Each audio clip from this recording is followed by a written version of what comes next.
नमस्कार सभी केंद्रीय कर्मचारी, राज्य कर्मचारी और पेंशन भोगियों के आपके अपने भरोसेमंद YouTube channel government employees times के फ्रेश वीडियो में एक बार फिर से हार्दिक स्वागत है। देश भर के 1 करोड़ से ज़्यादा केंद्रीय कर्मचारियों और पेंशनर्स के लिए आज की 5 बड़ी खबरें निकल के सामने आ रही है।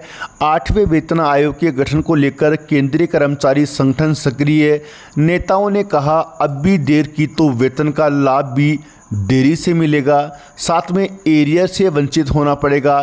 वहीं दूसरी ओर बड़ी खबर निकल के सामने आ रही है। केंद्र सरकार के द्वारा यूनिफाइड पेंशन स्कीम लागू करने के बाद इस राज्य ने 24 घंटे के भीतर अपने राज्य के कर्मचारियों के लिए किया बड़ा ऐलान, मिलेगा यूपीएस का लाभ।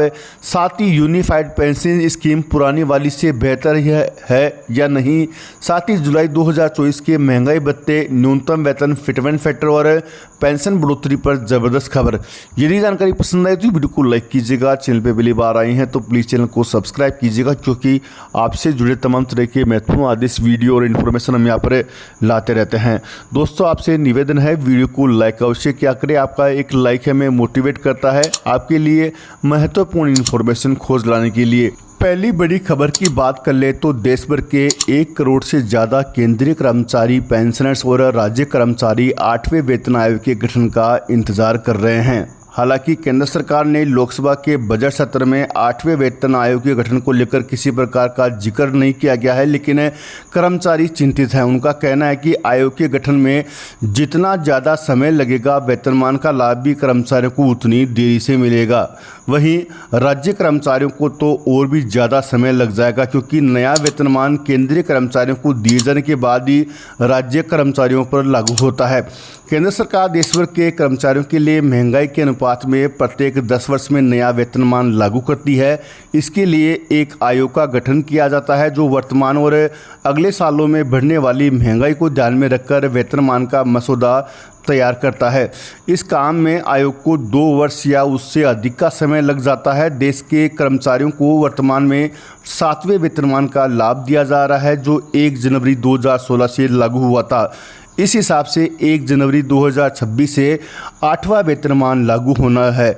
यदि केंद्र सरकार अगस्त में ही आयोग का गठन कर देती है तो आयोग को वेतनमान की गणना के लिए 1.5 वर्ष का समय लगेगा।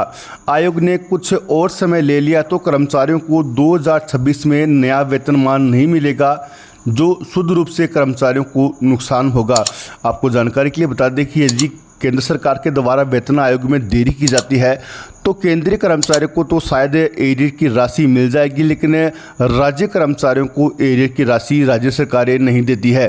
किन्हीं भी कारणों से वेतनमान लागू करने में देरी होती है तो नुकसान कर्मचारियों और पेंशनर्स का ही होता है, क्योंकि राज्य के कर्मचारियों को तो एरियर भी नहीं मिलता है। हालांकि मध्य प्रदेश के मामले में ऐसा नहीं हुआ है। 7वें वेतनमान के मामले में केंद्र सरकार द्वारा 2016 में वेतनमान लागू किया गया। मध्य प्रदेश में 22 जुलाई 2017 को 7वां वेतन आयोग लागू किया गया था। सामने विधानसभा चुनाव होने के कारण सरकार ने कर्मचारियों और पेंशनर्स को एरियर दिया था, पर यह हर बार होगा ऐसा संभव नहीं है। कर्मचारियों का मूल वेतन 10 साल में एक बार बढ़ता है जब नया वेतनमान लागू होता है। वैसे साल में 2 बार डीए बढ़ता है, पर इसे तत्कालिक महंगाई राहत के रूप में दिया जाता है। यह वेतनमान में वृद्धि नहीं मानी जाती है। आपको जानकारी के लिए बता दें कि राज्य कर्मचारियों को, जो मध्य प्रदेश के राज्य कर्मचारी हैं, उन्हें फिलहाल 46% डीए मिल रहा है। केंद्रीय कर्मचारियों को जनवरी 2024 से 4% डीए प्रदेश के कर्मचारियों को भी दे दिया जाता, तो यहाँ भी डीए बढ़कर 50% हो सकता था। जब डीए 50% हो जाता है तो उसे मूल वेतन में मर्ज कर दिया जाता है। बता दें कि केंद्रीय कर्मचारियों को जनवरी 2024 से 50% डीए दिया जा रहा है। वहीं यूनिफाइड पेंशन स्कीम, इस राज्य की कैबिनेट की बैठक में यूपीएस को मंजूरी, केंद्र के फैसले के 24 घंटे के भीतर किया बड़ा ऐलान। तो आपको बता दें कि केंद्रीय कैबिनेट की तरफ से एकीकृत पेंशन योजना को मंजूरी मिलने के 24 घंटे के अंदर ही महाराष्ट्र में भी मंत्रिमंडल की बैठक में इस स्कीम को लेकर मंजूरी दे दी गई है। शिंदे सरकार के इस फैसले के साथ ही अब राज्य में न्यू पेंशन स्कीम यानी एनपीएस की जगह यूपीएस लागू होने का रास्ता साफ हो गया है। गौरतलब है कि केंद्रीय कैबिनेट की बैठक में शनिवार को अहम ऐलान हुए है। इसमें सबसे बड़ा फैसला एकीकृत पेंशन योजना को लेकर रहा।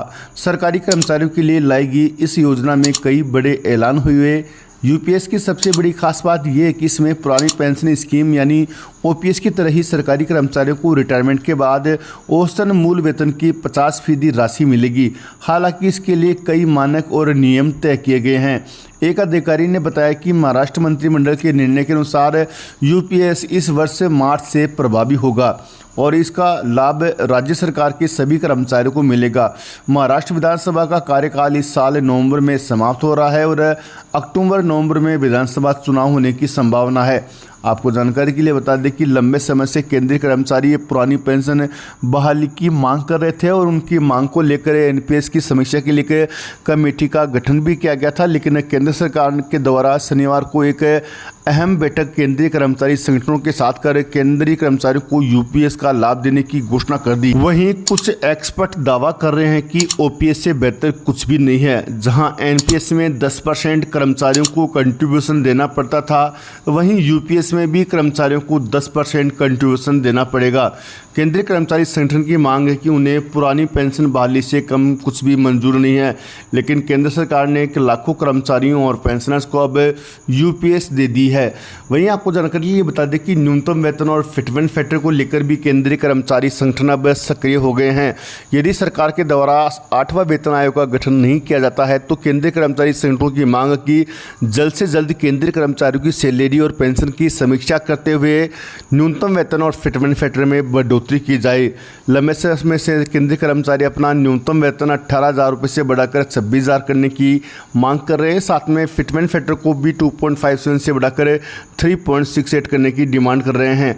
ऐसे में अगर केंद्र सरकार के द्वारा न्यूनतम वेतन और फिटमेंट फैक्टर में बढ़ोतरी कर दी जाती है तो कर्मचारियों की सैलरी और पेंशन में ज़बरदस्त उछाल देखने को मिलेगा। वहीं आपको जानकारी के लिए बता दें कि जुलाई 2024 से देश भर के 1 करोड़ से ज़्यादा केंद्रीय कर्मचारियों और पेंशनर्स को 3% महंगाई भत्ते और महंगा राहत का तोहफा मिलने वाला है, जिसका ऐलान जल्द होने की उम्मीद है। जनवरी से लेकर जून 2024 तक के all India consumer price index के डाटा के आधार पर जुलाई 2024 के महंगाई भत्ते का ऐलान होना है। जनवरी से लेकर जून 2024 तक के all India consumer price index के डाटा जारी किए जा चुके हैं और इन डाटा पर नज़र डालें तो साफ पता चलता है कि इस बार कर्मचारियों और पेंशनर्स के डीए और डीआर में 3% की बढ़ोतरी होगी।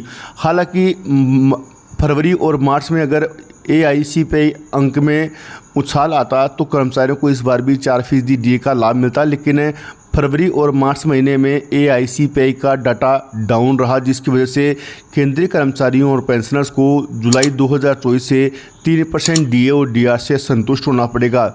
इसके ऐलान की बात कर ले तो सितंबर के पहले सप्ताह में होने वाली केंद्रीय कैबिनेट में इसको लेकर मंजूरी मिल सकती है।